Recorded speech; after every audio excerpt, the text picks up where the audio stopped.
ceasefire at wag nang mag-away-away. Yan ang mensahe ni Heart Evangelista sa gitna ng issue na may competition sa kanilang dalawa ni Miss Universe 2015, Pia Wurtzbach.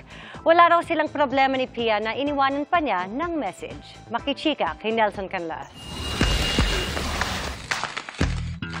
Sa limited reality series na Heart World, mapapanood ng malapitan ang maraming bagay na nangyari sa buhay ni global fashion icon Heart Evangelista sa nagdaang taon. Kabilang dyan ang makulay na mundo ng fashion, ang behind the scenes ng nakakapagod na pinagdaanan niya para maging glamorous at syempre ang masasaya at mapapait na naranasan niya at ng kanyang pamilya. Maipapakita rin ang ilang mga relasyong pinili ni Heart na talikuran. Sa media conference ng Heart World, present sina GMA Network Senior Vice President Attorney Annette Gozon Valdez at iba pang opisyal ng Kapuso Network. I don't want to down anyone just so they kind of get the story, diba? But definitely, it's not about pointing fingers at anyone. It's a self-reflection also of even my mistakes. It's a diary. You said it was a diary. Nakakatakot mag-expose ng diary. Napaka.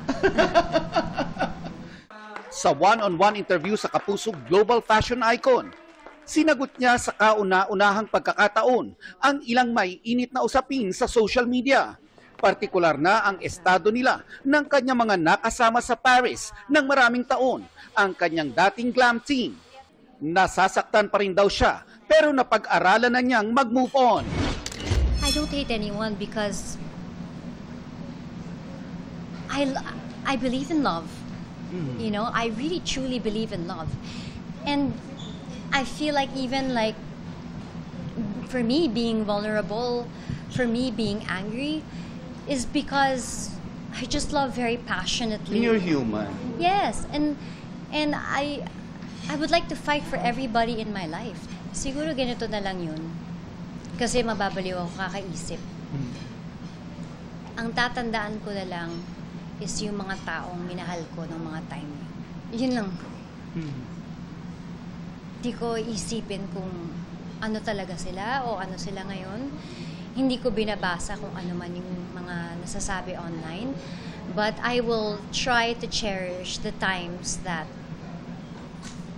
I thought mahal nila.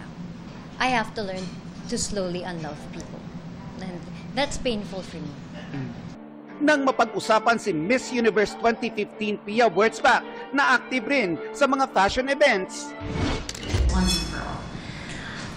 Woman to woman, I never had a problem with Pia. In fact, I was one of those who cheered for her in the past. And I'd like to think that it was the same for her. Nagano pa nga siya ng hashtag dati na Heart Made Me Do It. So I was very touched. But I really truly wish her the best. Sana maging okay siya at sana hindi niya maranasan yung mga naranasan ko sa nakaraan.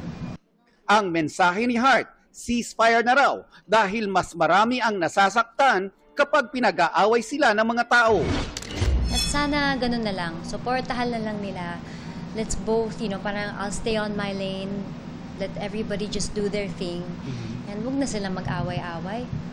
Nakakasakit pa kayo lalo. Including the fans, no? Lahat. Ceasefire. Nangyari na yung nangyari. Ayan na siya. So, from here, and let's just move on. Nag-message na ang GMA Integrated News kay Pia at hinihintay na lang namin ang kanyang tugon. Nelson Canlas, updated sa Showbiz Happenings.